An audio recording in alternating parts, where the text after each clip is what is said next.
साहब खुद कर रहे हैं, अकेले कर रहे हैं, और हमने देखा है कि ये तमाम पार्टीज के पास गए हैं, पीपल्स पार्टी के पास गए हैं, जेयूआई के पास गए हैं और पार्टीज से जाकर मिले हैं।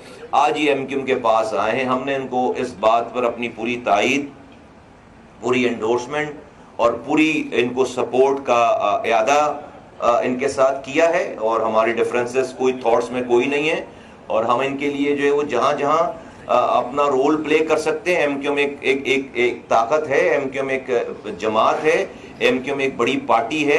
सिंध के शहरी इलाकों में हमारे ट्रेसेस हैं, हमारे अच्छे रिकॉर्ड्स हैं। आज इस शहर में जो कुछ अच्छा लोगों को हुआ याद है, वो एमक्यूएम के ज़माने में किया हुआ याद है। हमने लोगों को फैसिलिटेट किया है, हमने लोगों को इस शहर में सर्व किया है। आज भी हमारा रोल है। हाँ, हम ज़्यादा सिविलाइज शायद हो गए हैं, तो हमें उस तरह से सुना और हमें उस तरह से हमें हमारा शेयर नहीं दिया जा रहा। लेकिन चूंकि पाकिस्तान के हालात ओवरऑल इतने ज़्यादा ख़राब हैं कि हम अपने हिस्से की भी जो है वो का बर्डन नहीं डालना चाहते। बट ये सिलसिला बहुत देर तक डेफिनेटली नहीं चलेगा। हमें हमारा भी ड्यू शेयर चाहिए, और वो शेयर अपनी ज़ात के लिए नहीं, लोगों को सर्व करने के लिए चाहिए। इन तमाम बातों के ऊपर बिल्कुल डिस्कशन हुई, और इस बात पे बिल्कुल हमारा फैसल वावडा साहब जिस मिशन को लेकर चल रहे हैं या अपनी एक्टिविटीज कर रहे हैं कि पाकिस्तान की तमाम पॉलिटिकल पार्टीज को एक मेज पर आकर कुछ कॉमन एजेंडा तैयार करके पाकिस्तान को आगे लेकर चलने का कोई फॉर्मूला अब बना लेना चाहिए। कम वोट में कि वो एक दूसरे से इख्तलाफात रखती हैं, पॉलिटिकल इख्तलाफात रखती हैं, वो भले एक दूसरे के खिलाफ इलेक्शन लड़ें, लेकिन पाकिस्तान को चलाने के लिए, इसकी स्टेबिलिटी के लिए, इसकी इकोनॉमी के लिए, इसकी टेररिज्म को डील करने के लिए कुछ ऐसे पॉइंट्स जो कि आपस में सब मुत्तफिक हों, जिसपे अदलिया भी मुत्तफिक हो, एस्टेब्लिशमेंट भी मुत्तफिक हो, और पाकिस्तान की सारी पार्टीज मुत्तफिक हों। वो एक कॉमन एजेंडा होना चाहिए जिसके ऊपर कोई सियासत नहीं होनी चाहिए। ये जो एजेंडा है, इसकी एमक्यूएम भरपूर हिमायत करती है, सपोर्ट करती है। इनके लिए दुआएं हमारे लिए, इनके लिए प्रैक्टिकल सारी सपोर्ट है। तो मैं इसी बात के साथ इनको वेलकम करते हुए एमक्यूएम के ऑफिस पे, एमक्यूएम के मरकज पे इनको खुश आमदीद भी कहता हूँ, उनका शुक्रिया भी अदा करता हूँ। It's always a pleasure to meet him, we proud of him कि ये कराची से बिलोंग करते हैं। इनको अल्लाह ताला ने टैलेंट दिया है, इनको अल्लाह ताला ने जो है वो ये सारे गुर दिए हैं, जो कि बहुत बड़े बड़े पॉलिटिकल नाम है पाकिस्तान में। उनको ये काम करना चाहिए। रब इनसे अगर ये काम ले रहा है तो हमारी सारी सपोर्ट इनके साथ है। मैं चाहूँगा कि आपसे गुफ्तगू करें। बहुत शुक्रिया जी आप सबका, मीडिया का हमेशा की तरह। मुस्तफा भाई आपका बहुत शुक्रिया कि आपने जिन अल्फाज का चुनाव किया। I also take pride in you. हमने भी आपको एज अ मेयर देखा है और हमें बड़ा उसके ऊपर फ़ख्र है। और ये काफ़ी साल पुरानी बात है, लेकिन यूथ था, यंग थे हम। मैं चेयरमैन एमक्यूएम का, मैं राब्ता कमेटी का, मुस्तफा कमाल साहब का, अनीस खान खानी साहब का, वोरा साहब का, मेरे अतीब साहब का, राब्ता कमेटी का, किचन कैबिनेट का बहुत शुक्रगुज़ार हूँ।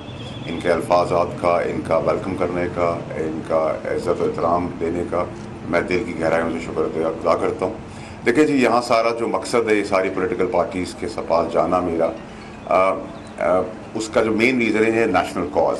उस नेशनल कॉज के अंदर कंसेंसस सारी पॉलिटिकल पार्टीज़ का होना बड़ा ज़रूरी है, और सबका ऑन बोर्ड, ताकि पाकिस्तान जिस ट्रैक पर चल रहा है, जहां आपको थोड़ी इकनॉमिकल रिलीफ मिल रही है, कम महंगाई की कम सतह पर हम हैं, स्टॉक एक्सचेंज चल रहा है, रोज़गार मिल जाए, पाकिस्तान आगे बढ़ जाए, उसमें सबकी कंट्रीब्यूशन बहुत ज़रूरी है। और मैं यहाँ किसी भी मुस्तफा भाई मतलब से नहीं आया, आपको पता है।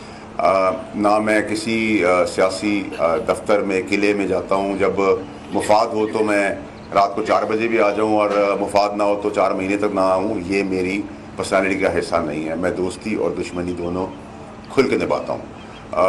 मेरा और मुस्तफा साहब का एक कॉमन नेचर का भी एक तरीक़ेकार है कि हम प्यार से बात करना भी जानते हैं, हम इज़्ज़त से भी बात करना जानते हैं, हम गले लगा के भी बात करना जानते हैं, हम हाथ मरोड़ के भी काम कराना जानते हैं। लेकिन कई दफ़ा मिसअंडरस्टैंडिंग्स क्रिएट की जाती हैं अपनी रेलेवेंस के लिए पॉलिटिकल पार्टीज़ में।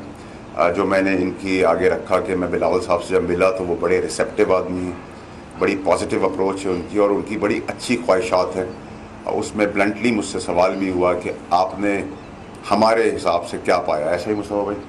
तो मैंने उनको किसी झूठ और फरेब के बगैर बताया कि बिलावल साहब बहुत एक्स्ट्राऑर्डिनरी रिसेप्टिव हैं तमाम पोलिटिकल पार्टीज़ के, इंक्लूडिंग एमक्यूएम, और एमक्यूएम की अगर 22 सीटें हैं और एमक्यूएम का एक मैंडेट है तो हमें सबसे पहले तो सबका मैंडेट तस्लीम करना होगा।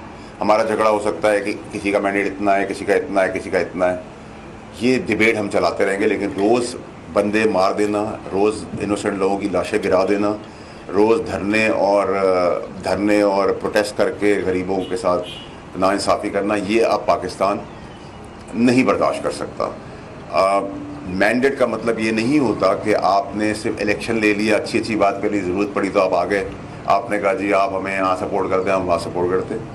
मैं समझता हूँ कि इनकी रिप्रेजेंटेशन के अंदर एक ब्रिज का किरदार है। वो मैं पूरी तरीके से अपनी पूरी 1% जो भी मुझे अल्लाह ताला ने सलाहियत दी है वो कोशिश पूरी करूँगा, बगैर किसी मुनाफ़क़त के, बगैर किसी मतलब के, कि इनकी मैंडेट का रिप्रेजेंटेशन में कन्वर्जन हो, चाहे वो सूबाई हो, चाहे वो फेडरल क्यों ना हो। और जब तक वो नहीं होगा तो आप सवाल कैसे करेंगे? कल जब हम वोट लेने जाएंगे तो मैं मुस्तफा साहब से पूछूंगा, सर आपको वोट मिला था, आपने क्या किया? तो वो कहेंगे मेरे पास नुमाइंदगी नहीं थी। नुमाइंदगी का मतलब रिस्पॉन्सिबिलिटी होता है, और मैं समझता हूँ कि पीपल्स पार्टी का भी बड़ा दिल है इस मामले में। फेडरल गवर्नमेंट से भी हम एक मुश्तरका भी मीटिंग करेंगे, और फेडरल गवर्नमेंट में भी बहुत सारे लोग अच्छी सोच और समझ के और पॉलिटिकल माइंड रखते हैं।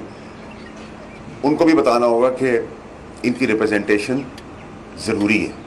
वो ज़रूरी इसलिए, वो शहर के लिए भी ज़रूरी है, मुल्क के लिए भी ज़रूरी है। किसी को इग्नोर किया नहीं जा सकता।